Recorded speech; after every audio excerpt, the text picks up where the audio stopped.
자, 그렇다면 요번에는 요런 걸 한번 만들어 볼 건데, 지금 보면 이 도형 자체가 어떻게 돼 있어요? 화면을 기준으로 수직, 수평, 정렬이 되어 있어요. 그죠? 그러면 원래 우리가 수직 정렬은 말고 수평 정렬하는 거는 뭘 이용해서 가능하다 했죠?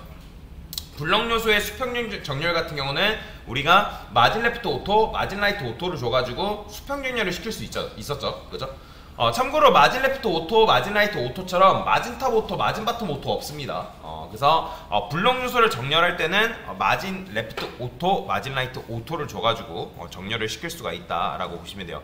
자, 그러면 이 녀석을 어떻게 하면 수직, 수평, 중앙 정렬을 시킬 수 있냐? 제가 여기다가 섹션을 조금 해볼게요.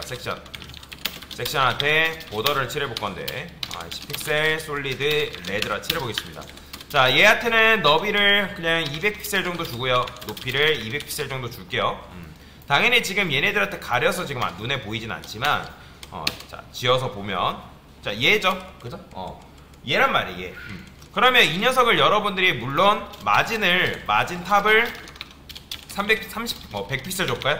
100픽셀 주게 되면 위에서 100픽셀만큼 이동할 테고, 그 다음에 300픽셀 주게 되면 이런 식으로 이동하겠죠. 얘는 정확하게는 이동한 건 아니고 마진이라는 건 뭐예요? 바깥쪽 여백이기 때문에 위에서 여백 300픽셀만큼 위쪽 여백을 준 거란 말이에요. 이해되시나요? 그러면 지금 현재 DIB들이 어떻게 돼 있어요? 자, 섹션에 자식인 DIB한테 제가 너비를 50%, 그 다음에 높이를 50%라고 줘볼게요.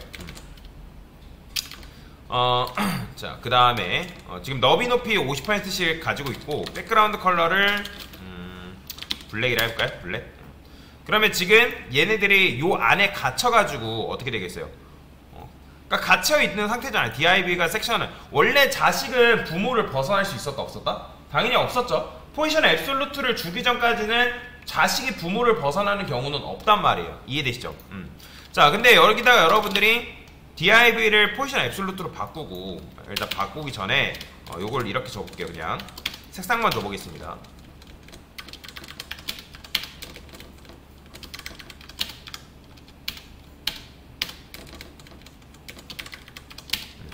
자, 이런 식인 거죠. 이런 식. 자, 그러면 이런 식으로 돼가지고 얘가 마진탑을 뭐 500픽셀 주던, 그 다음에 뭐 1000픽셀을 주던, 자식들이 뭐예요? 부모를 벗어나지 않고 그 안에서만 움직이는 걸 여러분들 눈으로 확인할 수가 있다라는 거예요. 자, 그러면 제가 이 상태에서 이 DIB를 뭘로 바꿀 거냐면 포지션 앱솔루트로 바꿀 거예요. 포지션 앱솔루트. 자, 포지션 앱솔루트로 바꾸는 순간 얘네가 어떻게 돼요? 지금 DIB들이 부모를 벗어났죠, 그죠? 그러니까 부모를 벗어난 상태에서 지금 화면을 기준으로 너비 높이 50%씩 지금 가져가는 걸 여러분들 눈으로 확인할 수 있다는 거예요. 원래 퍼센트라는 거는 부모 기준 해가지고 부모 너비 높이 대비로 이제 받아오는 건데, 지금 얘네가 부모를 벗어났기 때문에 화면을 기준으로 해서 너비 높이를 지금 이런 식으로 받아오고 있다는 거죠. 그러면 이 상태에서 여러분들이 탑을 얘를 0 주고, 레프트를 0, 그 다음에 마찬가지로 탑을 0 주고, 그 다음에 라이트를 0 줄게요, 얘는. 그러면 이렇게 되겠죠. 또 마찬가지로 탑을 50%, 그 다음에 레프트는 0, 그 다음에 얘는 어떻게? 탑을 50%, 라이트를 0, 이런 식으로 줄 수 있겠죠? 그죠? 자, 그러면 이렇게 이제 만들 수 있는데, 지금 어떻게 됐어요? 자식들이 당연히 부모를 벗어난 상태입니다. 이해되시죠? 그런데 이 자식들을 부모한테 갇히게끔 만드는 방법이 있어요.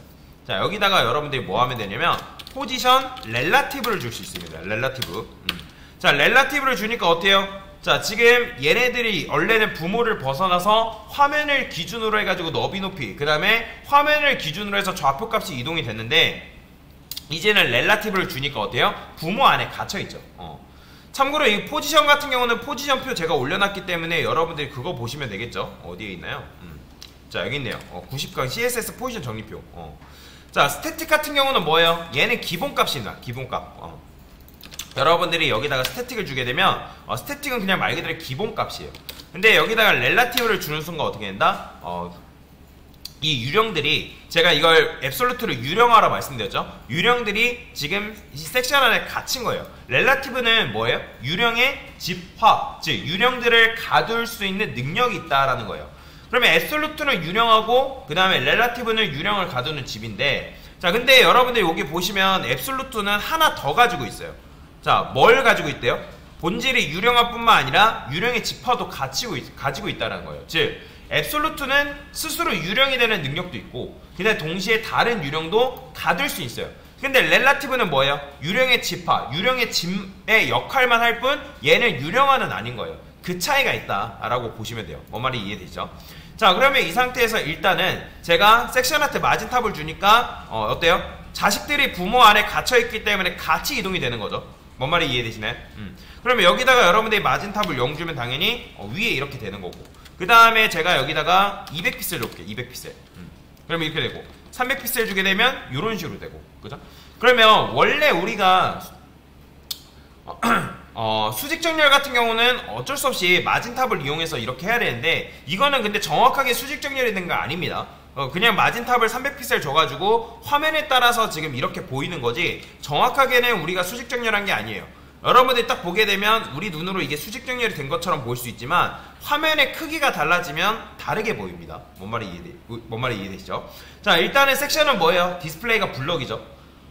이 섹션 자체가 포지션 렐라티브가 됐다 해가지고 어떤 능력이 생긴 게 아니에요. 그냥 유령을 가둘 수 있는 그런 것만 있지 얘 자체로 뭐 별거 아닙니다. 그러면 일단은 블럭 요소를 가운데로 보내는 방법이 뭐였어요? 마진, 레프트, 오토. 이거 외우라고 말씀드렸죠? 그죠? 오토를 주는 거고, 그 다음에 마진 라이트를 어떻게 하면 되는 거예요? 마진 라이트를 오토로 주면 이런 식으로 가운데로 정렬이 되는 걸 볼 수가 있어요. 근데 얘가 지금 수직 중앙일까요? 아닙니다. 이거는 수직 중앙으로 정렬시킨 게 아니에요. 그렇기 때문에 무슨 말이냐면 마진을 이용해서 수직 정렬하는 거는 불가능합니다. 불가능해요. 아까 말씀드린 것처럼 마진 레프트 오토, 마진 라이트 오토처럼 마진탑 오토, 마진 바텀 오토 그런 거 존재하지 않는다고 말씀드렸습니다. 자, 그러면 저는 얘를 뭘로 바꿀 거냐면 포지션 앱솔루트로 바꿀 거예요. 자, 참고로 포지션 앱솔루트가 들어가면 마진 레프트 오토, 마진 라이트 오토가 안 됩니다. 적용이 안 돼요. 자, 지울 건데, 그러면 이 섹션 자체를 앱솔루트로 바꿨기 때문에 뭐가 가능하죠? 탑 좌표값을 이용해서 움직이는 게 가능하죠. 자, 마진탑도 마찬가지로 지워보겠습니다. 자, 이 상태에서 탑을 어떻게 할 거냐면 탑을 50%를 줄 거예요. 자, 50% 주니까 위에서 50%만큼 떨어지죠.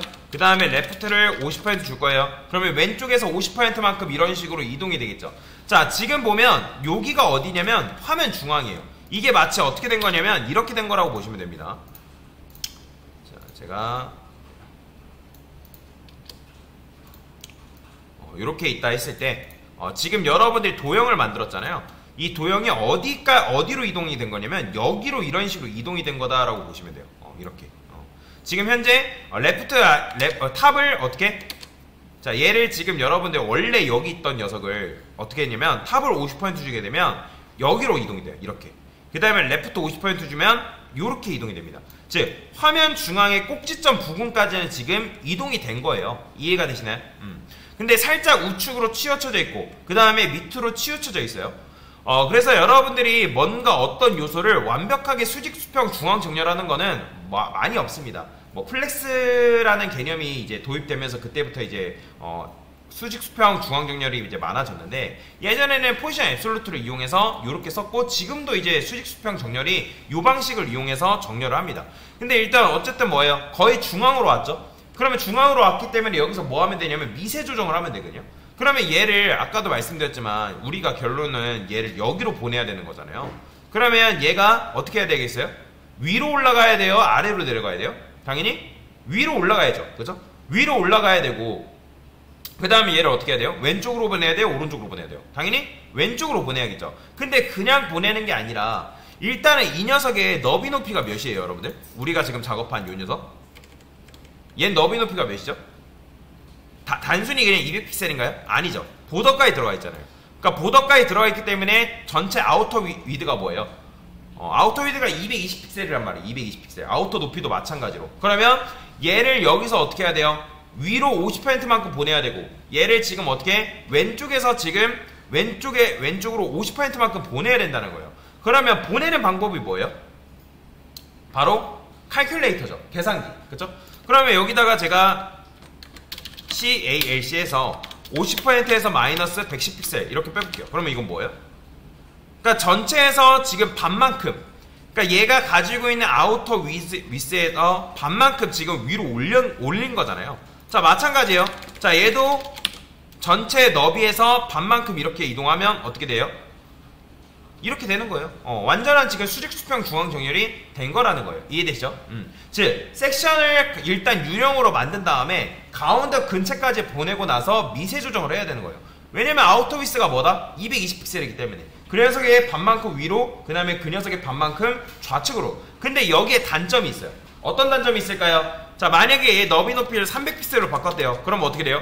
이 110픽셀이라는 건 지금 우리가 계산해서 나온 결과잖아요. 전체 너비와 전체 높이에서 반만큼 해가지고 우리가 위로 또는 좌로 보낸 거잖아요. 근데 너비 높이가 바뀌었기 때문에 여러분들이 아우터 위드가 몇이 되는 거예요? 320픽셀이 되는 거죠. 그렇기 때문에 그걸 다시 계산해가지고 여러분들 어떻게 해야 돼요? 110을 160으로 바꿔줘야 되는 불편함이 있다라는 거예요. 이해가 되시나요? 그렇기 때문에 이거는 별로 좋은 방법이다, 좋은 방법이지 않다? 좋지 못한 방법이에요. 이해되시죠? 자, 그래서 지금 여기에 우리가 이런 식으로 너비 높이가 있다 했을 때 얘를 어떻게 해야 되냐면 아까도 말씀드린 것처럼 이 녀석의 높이에 50%만큼 보내야 되고, 그 다음에 이 녀석의 너비에 50%만큼 이런 식으로 이동시켜야지만 완벽한 수직 수평 중앙 정렬을 만들 수가 있다라는 거예요. 이해되시나요? 자, 그러면 뭐 할 수 있냐면 CSS에는 뭐가 존재하냐면 일단은 제가 이거를 50%로 바꿔볼게요. 다시. 자, 이거는 외우셔야 됩니다. 뭘 외워야 되냐? 트랜스폼이라는 게 있습니다. 트랜스폼. 트랜스폼. 트랜스폼이라는 건 뭐예요? 변화하다라는 거죠. 변화하다. 그죠? 여러분들 트랜스포머 그런 거 이제 보시면 로봇 변신하는 영화 있었잖아요. 그죠? 그래서 트랜스폼이라는 건 어떤 변화를 준다라는 건데, 그러면 여기서 이동하는 속성이 있어요. 트랜스폼에는 여러 가지 속성이 있는데 이동하는 속성 중에 뭐가 있냐면 트랜스레이트라는 속성이 있습니다. 트랜스레이트. 이거는 무조건 외우세요. 제가 외우라고 하는 거는 여러분들 무조건 외우셔야 됩니다. 그러면 제가 여기다 트랜스레이트 X를 쓰게 되면 이건 뭐냐면 X축으로 이동하라 그런 의미인데, 저는 보통 X를 쓸 때 대문자로 쓰는 표현입니다. 알아보기 편하려고. 그러면 제가 여기서 이렇게 100픽셀 쓰게 되면 이건 뭐예요? 그냥 이거는 뭐냐면 좌측으로 100픽셀만큼 이동하는 거예요. 근데 여기다가 마이너스를 쓰게 되면 이건 뭐예요? 다시 그냥 100픽셀은 우측이고 그 다음에 마이너스는 좌측이에요. 그래서 X축을 이동하는 거다라고 보시면 되거든요. X축. 근데 이 트랜스폼 트랜스레이트라는 게 굉장히 좋은 장점이 있는 게 뭐냐면, 여러분들이 만약에 어떤 도형을 만들었어요. 이런 식으로 도형이 있고 그 다음에 이런 도형이 있대요. 그러면 만약에 얘를 트랜스레이트를 이용해서 여러분들 X축을 이동시켰어요. 그러면 X축으로 이동시켰다 해가지고 얘를 왼쪽으로 밀면 이 도형도 같이 밀릴까요? 아니에요. 그렇지 않습니다. 얘는 얘 자기만 이런 식으로 이동이 된다라고 보시면 돼요. 트랜스레이트를 이용해서 움직이는 거는 전혀 이 요소를 밀어내지 않는다. 즉 트랜스폼을 이용해서 움직인 거는 주변에 영향을 주지 않습니다. 이거 굉장히 중요한 거예요. 즉 트랜스폼에 의해서 발생된 변화는 주변에 영향을 끼친다, 끼치지 않는다? 끼치지 않는다라는 거예요.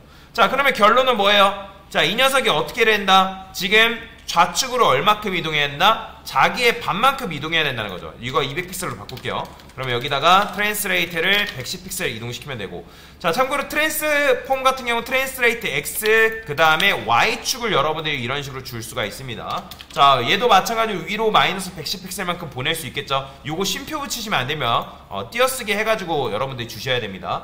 자, 근데 얘도 결국에는 뭐예요? X축과 Y축을 우리가 마이너스를 줘가지고 전체 너비 높이의 반만큼 이동시켰기 때문에 시켰단 말이에요. 근데 얘도 결론은 우리가 뭐예요? 계산을 한 거잖아요. 근데 여기서 여러분들 어떻게 할 수 있다? 퍼센트를 쓸 수 있습니다. 퍼센트 이런 식으로. 자, 퍼센트를 쓰게 되면 어떻게 되는 거예요? 마이너스로 줘야겠죠? 그러면 지금 어떻게 된다? 이 녀석의 좌측으로 반만큼 왼쪽으로 이동되는 거고, 이 녀석의 반만큼 위로 마이너스 50%만큼 이동이 된다라고 보시면 돼요. 그죠? 자, 근데 이렇게 썼으면 좋은 점이 뭐예요? 만약에 너비 높이를 300픽셀로 어떻게 늘려도 수직 수평이 그대로 유지가 된다는 거예요. 굉장히 좋죠. 그래서 이 패턴은 굉장히 많이 쓰기 때문에 여러분들이 반드시 외우셔야 됩니다. 그래서 무언가를 유령으로 만들고 그 다음에 탑 레프트 50%를 주고 트랜스폼 트랜스 X, Y를 마이너스 50%를 줬을 때 어떤 도형을 수직 수평 중앙 정렬로 만들 수가 있다. 그래서 요거는 통째로 외우셔야 됩니다. 그래서 어떤 도형을 수직 수평 중앙 정렬하는 방법에 대해서 설명을 드린 거예요. 됐습니다.